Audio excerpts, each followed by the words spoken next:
বন্ধুরা, এখানে ব্রাহ্মণের পুজো দেওয়া শেষ হয়ে গেছে। এখন সবাই মিলে পুষ্পাঞ্জলি দিতে এসেছে। পুষ্পাঞ্জলি দিচ্ছে আমাদের ছাত্রছাত্রী, অভিভাবক, অভিভাবিকা সকলে। এছাড়াও চলে আসছে আমাদের পার্শ্ববর্তী এলাকার অনেক মানুষজন, যারা আমাদের এখানকার সরস্বতী পুজোকে দেখবে বলে আশা করেছিল এবং পুষ্পাঞ্জলি দেবে বলে আশা করেছিল। সকলেই এসেছে। খুব সুন্দর লাগে যে এভাবে তারা আসে এবং পুষ্পাঞ্জলি দেয় এবং আমাদেরকে যে ভালোবাসাটা দিয়েছে তারা, এটা সত্যি ভোলার মতো নয়।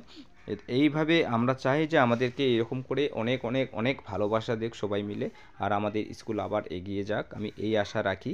আর সবথেকে বড় কথা হচ্ছে যে এখানে সবাই সবাই বলতে এখানে কেউ নেই যে এমন আসে না, সকলেই আসে। আসার পর আমাদের এখানে খিচুড়ি প্রসাদ বিতরণ হয়, সব কিছুই হয়। আমরা সবাই মিলে একসঙ্গে আমরা আজকের এই দিনটাকে, সরস্বতী পুজোর দিনটাকে খুবই আনন্দ উপভোগ করি, আমরা আনন্দিত। এবং সত্যি কথা বলতে আমাদের সকলেরই খুব ভালো লাগে যে সবাই মিলে আমরা আনন্দ করতে পারি, আমরা একসঙ্গে সবাই মিলে যে একটা মানে বলতে গেলে সরস্বতী পূজার যে একটা আমেজ, সেটা যে আমাদের কাছে একটা ফুটে উঠেছে, এটা সত্যি খুব একটা ভালো লাগার বিষয়। তাই আমি আগামীতে আবার যেন খুব সুন্দরভাবে আমরা আমাদের বিদ্যালয় থেকে সরস্বতী পূজাটাকে করতে পারি এবং সকলের ভালোবাসা যেন আমরা আবারও পাই। আপনারা আশীর্বাদ করবেন যেন আমাদের বিদ্যালয় আবার এগিয়ে যেতে পারে, আবার আমাদের বিদ্যালয় আরও একটু একটু করে এগিয়ে যাক।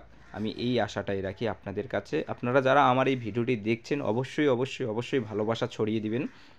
আমি আমাদের বিদ্যালয়ের পক্ষ থেকে আপনাদের কাছে অনুরোধ করছি, যারা আমার এই চ্যানেলটিকে সাবস্ক্রাইব করেননি, অবশ্যই অবশ্যই সাবস্ক্রাইব করবেন এবং ছোট ছোট এই যে ভিডিওগুলো হয়, এই ভিডিওগুলোকে দেখার পর একটু লাইক কমেন্ট করে একটু এগিয়ে যাওয়ার জন্য সহযোগিতা করবেন। তো চলুন আমার ভিডিওটি শেষ পর্যন্ত দেখতে থাকবেন।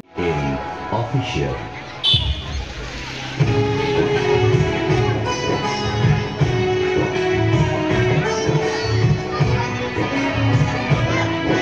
তো বন্ধুরা, আমি ভাবলাম যে আমি একবার স্টেজের উপরে যাই, স্টেজের উপরে গিয়ে একটু ভিডিও করি। তাই আমি স্টেজের উপরে চলে আসি, এখান থেকে ভিউজটা দেখাচ্ছি। কি সুন্দর লাগছে সবাইকে, খুব সত্যি খুব ভালো লাগছে।